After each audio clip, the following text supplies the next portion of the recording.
Our analysis of prostitution as a form of violence against women and as a system of colonization is the result of 518 years of resistance stories.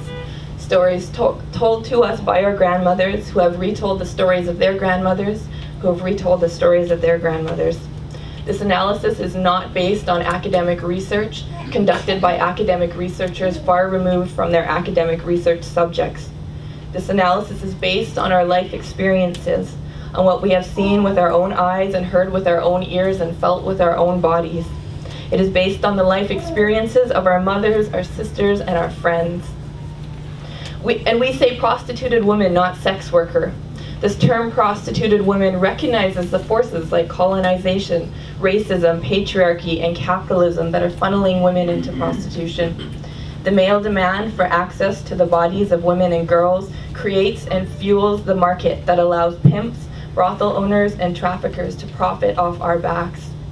We see the trafficking of women and children for sexual exploitation as prostitution across borders. Our people and women and children have been forced to move from our traditional homelands, from our territories onto government-created reserves, and now from reserves into cities where we continue to struggle against racism, sexism, and violence. Despite what some may say, the term sex work does not create a level playing field where men and women, white women and Native women, are equal, economically, socially, or otherwise. Sex work silences the experiences and knowledge of Native women and attempts to hide the real truth, the inequality and hatred that funnels women and girls into a capitalist system of prostitution that puts profit first at any cost, that puts men and their interests first at any cost. And this inequality, it's real, it's there whether we choose to acknowledge it or ignore it.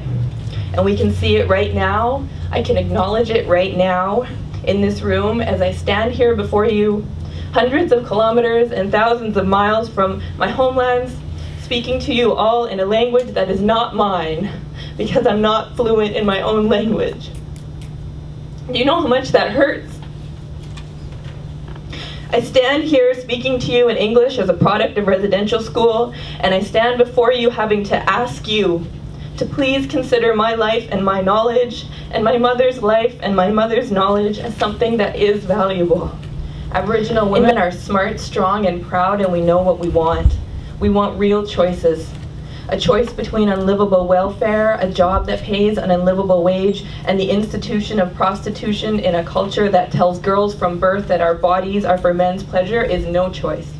We want people to educate themselves about the Nordic model of prostitution law, and we want you to support that model. We want a collective definition of freedom. We want you to know that your freedom is tied to ours, and ours to yours.